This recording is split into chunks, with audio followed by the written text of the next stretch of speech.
All right, girls, so let's take a look at the homework that I gave you. So 542, and I gave you the part X. Yes, so let's take a look at part X. So part X is 25. 25 minus 5y is equal to 50x. I want it to be y is equal to mx plus c, so I want y on its own. Stop me getting y 25, so I'm going to move that first. This is more the standard normally of the questions, unless you get a very hard one if it's later on in the paper. We're taking away the 25, so it's minus 5y is equal to x minus 25. And now I'm dividing across by minus 5. That's more what I would expect you to get. So 50 divided by minus 5, when you type it into your calculator, you'll get minus 10x. And then minus 25 divided by minus 5 will be plus 5. Okay, and if you're careful and type it in, you get it right. Your slope then is equal to minus 10, so that tells me the line's going down. And my intercept is 5. So if I was to plot that very quickly, what would it look like? So I'm not plotting it perfectly, I'm just plotting it quickly. So it's going to cross over at y is equal to 5, so that will be there. And the line's going to be going down, it's going to be going down quite sharp. Something like that. Okay? That's a sketch of the graph rather than drawing the graph. I'm just using the information I've got to. The second one then was much harder, girls, but again, like I say, not something I would necessarily expect you to get. I don't think they they normally don't put too many fractions in. If they do, it's normally a straightforward fraction, not like the example that I did originally. But it's good to see really hard ones every now and then, so you don't get a bit too complacent either. So 3x over 5 plus 9y over 2. And I think I said to you at the end, girls, you can get rid of the fractions, and that's what I'm going to do here. So it is easier to get rid of the fractions if you can, okay? We got a 5 and a 2, so what could I multiply 5 and 2 by to get them correct? So I would multiply them by 10, okay? Because 10 is the common for the two of those. So you're looking for your lowest common multiple between 5 and 2. So I'm going to multiply this one by 10. So I'm going to multiply this one by 10. I'm going to multiply this by 10. And I'm going to multiply this by 10. Everything getting multiplied across by 10. 5 into 10 goes 2. So 5 into 10 goes 2. And 2 by 3 then is 6x. Plus 2 into 10 goes 5 times. 5 by 9 is 45y.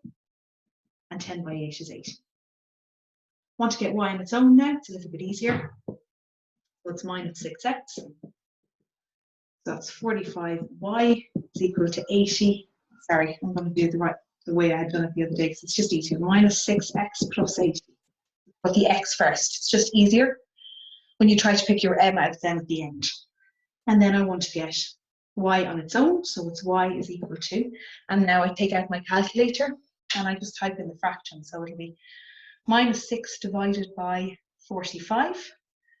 And the fraction will become minus 2 over 15x plus, and then it's 80 divided by 45. 80 divided by 45, and that's 16 over 9. My slope, m, for this question, minus 2 over 15, and c is equal to 16 over 9. Okay. Second set then that I gave you, so that was done 8, 13, and 14. So 8, 14.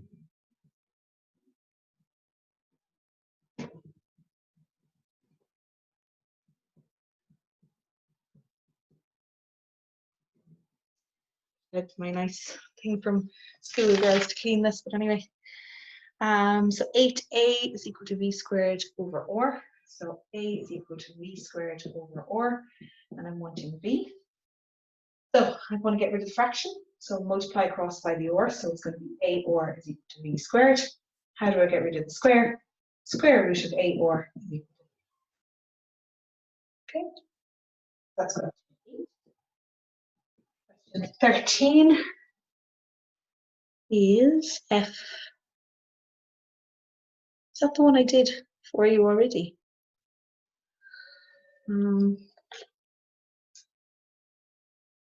Very similar, same letters it must be. GM over 4 squared. I want it in terms of. Okay, so again, get rid of fraction, multiply across. So it's going to be F 4 squared is equal to GM. And then divide across by the F. So it's 4 squared is equal to GM divided by F. And just to finish it off, you get the square root. And you can leave it like that. Okay. And then the last one is 14. I'll move it along in a sec for you. P 5 squared 4 by at the end. Now we take a look at I. So you're trying to move the or, so that's multiplying. So to move it, you divide. P over or I squared.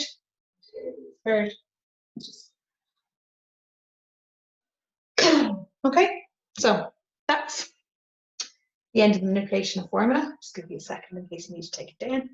So you can pause the video anyway, I'm sure. Girls, please let me know if these aren't working for you, because I have recorded all these videos now with Zoom. Just because if I can do it on the laptop, it's a little bit easier with whiteboard, but if you can't see them or something, you need to let me know, because I won't know that, because it logs you open on my laptop. I try to click on. Okay, so let me know if you can't.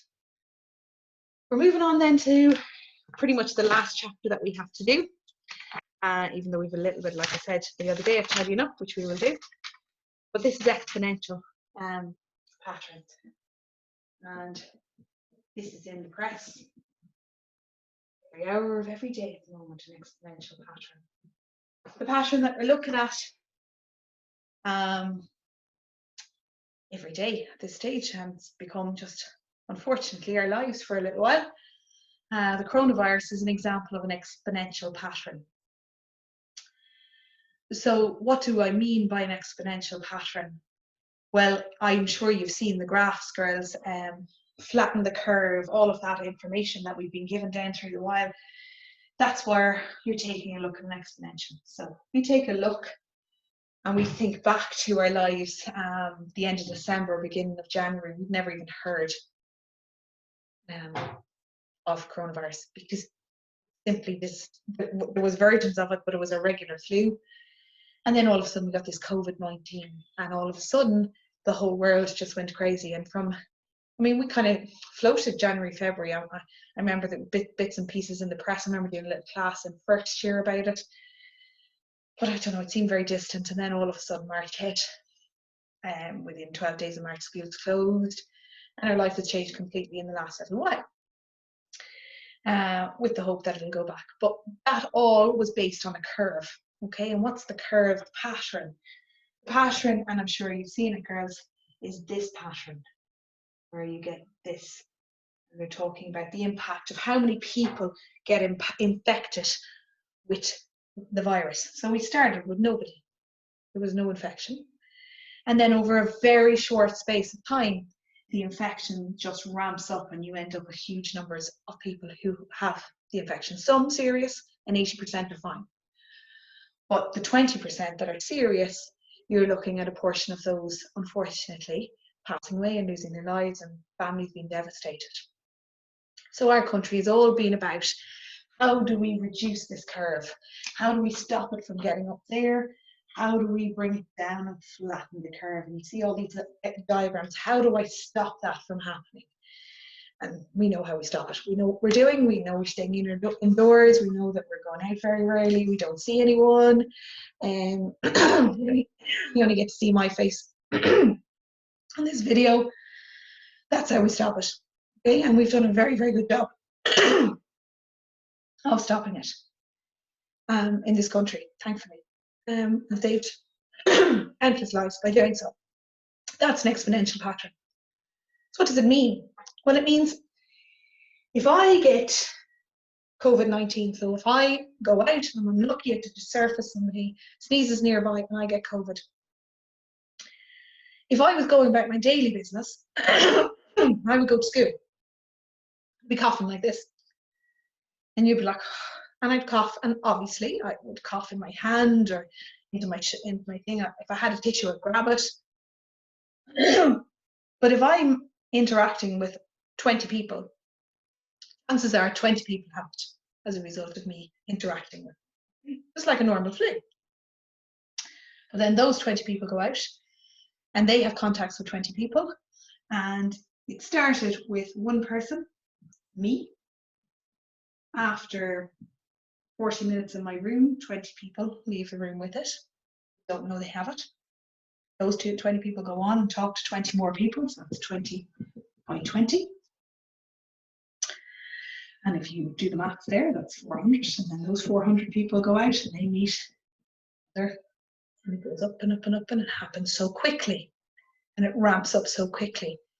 And that's what we call an exponential pattern. Okay?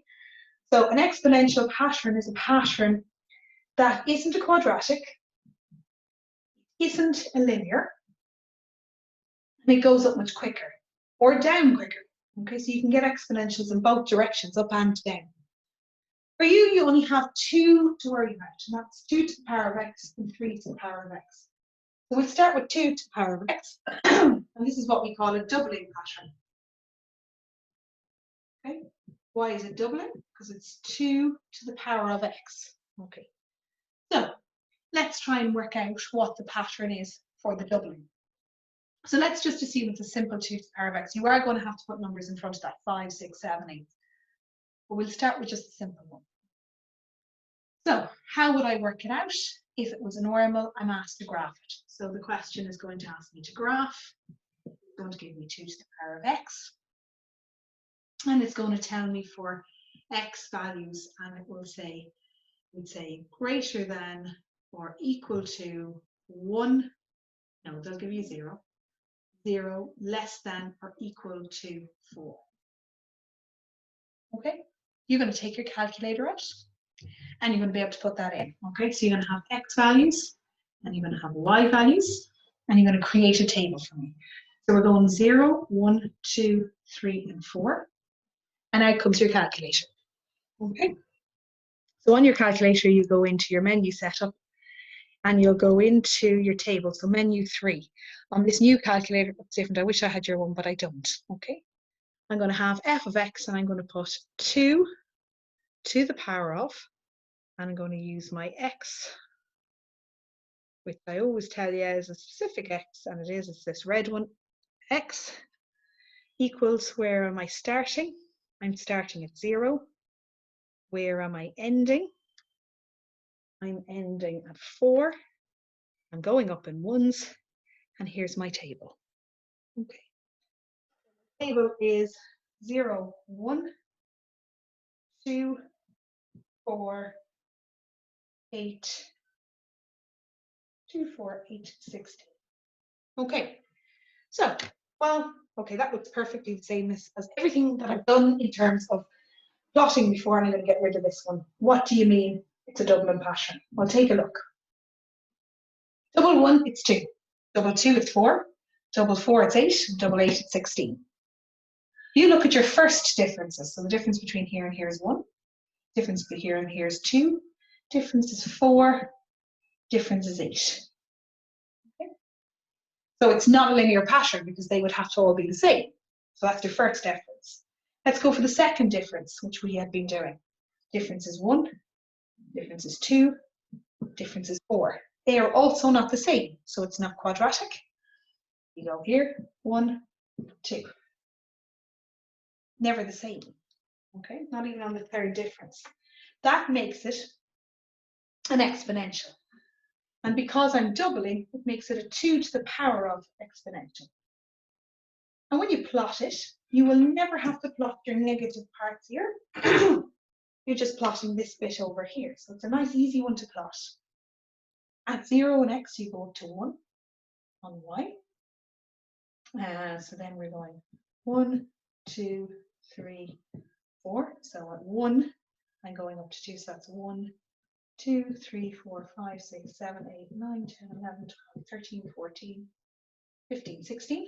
So at 2, no, sorry, at 1, I'm going up to 2. At 2, I'm going up to 4. So 4, 3, I'm going up to 8. 5, 6, 7, 8. 4 going up to 16. So what you notice about this graph is that it goes up fairly quickly. Like all the graphs you're seeing on the press at the moment. It goes up really quickly.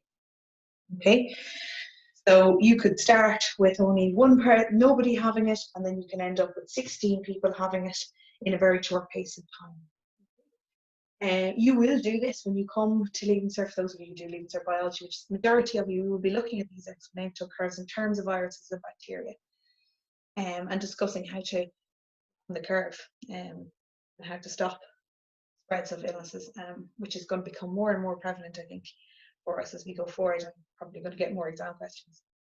But that's how you plot it. You don't do it any differently. And when you're typing it in, sometimes you're going to have different patterns. You might have a 4 bracket 2 to the power of x. You just type it into your calculator the same way and try and plot it. That's called a doubling pattern, and I'm going to ask you just to plot a couple so that we can take a look and make sure you can plot it. And then we'll take a look a little bit more at some of the plots that you might have to take for. So if you just plot for me question 1, 2, and 3, page 556. Page 556. I've already done question 1, so question 2, 3, and 4, and get me plots for them. Then we can discuss your plots, and we can take a look at those plots, and we can take a look at some of the maths you might be asked to do around. Very little. Exponential very rarely comes up. If the first difference isn't the same, it's normally a quadratic. If the second difference isn't the same, then it's an exponential. You only have 3 types to plot. Linear means the first difference is the same, it's just a straight line. Second one is the second difference, which we've just done, which is quadratic. And if those two don't work, I'm getting attacked by the board. If those two don't work, then it's an exponential. Okay? Thank you. Back you go for a minute. Don't hit me in the head when I'm trying to stop this. Okay, girls. And I'll talk to you soon. Take care.